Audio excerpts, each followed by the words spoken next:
बिस्मिल्लाहिर्रहमानिर्रहीम। अस्सलाम वालेकुम वरहमतुल्लाहि वबरकातुहू। क्या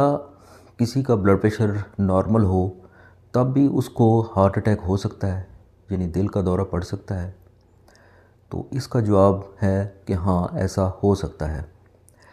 बहुत सारे लोग ये समझते हैं कि अगर किसी का ब्लड प्रेशर नॉर्मल रहता है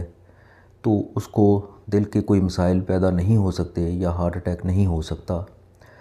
तो इस वीडियो में मैं ये वजाहत करूँगा कि और कौन कौन से फैक्टर हैं जिसकी वजह से हार्ट अटैक होने का ख़तरा मौजूद रहता है। ब्लड प्रेशर इन वजूहात में एक वजह है, लेकिन इसके अलावा जो मुख्तलिफ़ और ख़तरात हैं या और ऐसे रिस्क फैक्टर्स हैं जिनकी वजह से दिल का अटैक हो सकता है या हार्ट प्रॉब्लम हो सकता है, उनमें सरफ़हरिस्त शुगर का मर्ज़ है। अगर किसी का ब्लड प्रेशर नॉर्मल है लेकिन उसको शुगर का मसला है, तो ब्लड शुगर के हाई रहने की वजह से खून की नालियों के अंदर सोज़श पैदा होती है, जिसकी वजह से वो आहिस्ता आहिस्ता से उनका जो कैलिबर है, जो उनके अंदरूनी जो जगह होती है खून की नालियों की, वो तंग होती जाती है, जिसकी वजह से हार्ट अटैक होने का ख़तरा होता है। इसके अलावा स्मोकिंग करने वाले हज़रात जो सिगरेट पीते हैं, सिगरेट पीने से बहुत सारे और मसाइल भी पैदा होते हैं, मसलन कैंसर्स का ख़तरा या और मुख्तलिफ़ जो ख़तरात जो इससे रिलेटेड हैं सिगरेट नोशी से। उसके अलावा एक प्रॉब्लम ये भी होता है कि जिस्म के अंदर यानी खून के अंदर जो प्लेटलेट्स हैं, यानी जो खून के जमने में मदद देते हैं, खून का क्लॉट बनने में मदद देते हैं, उनकी यानी प्लेटलेट्स की आपस में स्टिकीनेस वो बढ़ जाती है। यानी खून के अंदर जमने की जो सलाहियत है या क्लॉट बनने की सलाहियत है, वो स्मोकिंग करने वाले लोगों में ज़्यादा हो जाती है।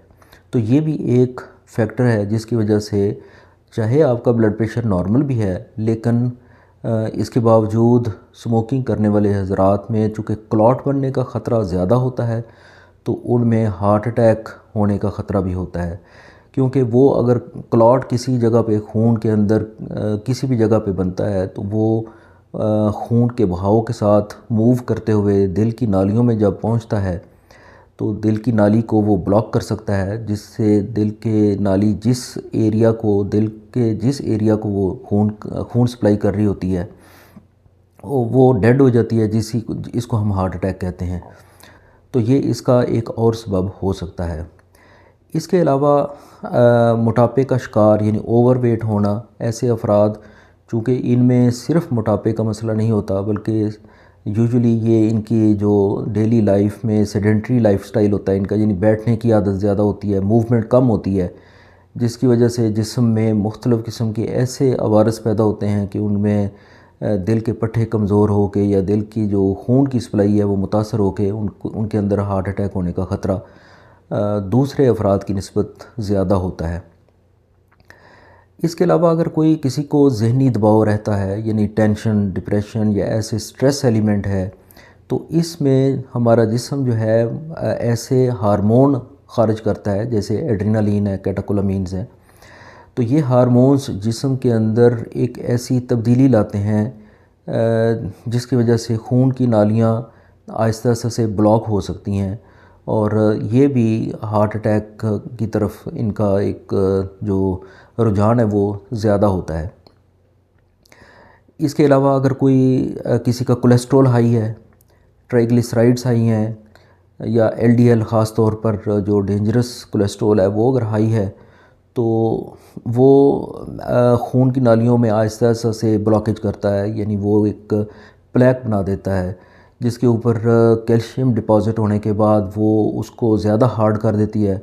और अगर वो किसी वक्त ये प्लेक लीक हो जाए या वो रप्चर हो जाए, तो वो फौरी तौर पर जो खून की नाली है उसको ब्लॉक कर देगा, और ये हार्ट अटैक इससे हो सकता है। तो अगर किसी का ब्लड प्रेशर नॉर्मल भी है लेकिन उसका कोलेस्ट्रॉल बढ़ा हुआ है या ट्राइग्लिसराइड्स बढ़े हुए हैं, एलडीएल बढ़ा हुआ है, तो वो हार्ट अटैक से उसको कॉन्शियस रहना चाहिए कि उसको अपनी दिल की सेहत की तरफ तवज्जो ज़रूर देनी चाहिए। اس کے علاوہ اگر کسی میں فیملی ہسٹری ہے، یعنی اگر پیرنٹس میں یا بہن بھائیوں میں یا قریبی جو خونی رشتے ہوتے ہیں، اگر ان میں ہارٹ اٹیک ہونے کی ٹینڈنسی زیادہ ہے یا اکثر لوگوں کو یہ پرابلم ہوتا ہے، تو یہ بھی ایک رسک فیکٹر ہے۔ تو ایسے افراد جن کی فیملی میں یہ قریبی لوگوں میں یہ پرابلم ہوتا ہے، اس کے لیے بھی اگر چاہے بلڈ پریشر نارمل بھی ہے تو اس میں ہارٹ اٹیک ہونے کا خطرہ کسی حد تک دوسرے افراد کی نسبت زیادہ ہوتا ہے۔ تو اس کا مطلب ہے کہ اگر آپ دل کے مسائل سے یا ہارٹ اٹیک سے بچنا چاہتے ہیں تو بلڈ پریشر کا نارمل ہونا تو ایک فیکٹر ہے، یہ ضرور ہونا چاہیے، لیکن اس کے ساتھ ساتھ جو دوسرے فیکٹرز جو ابھی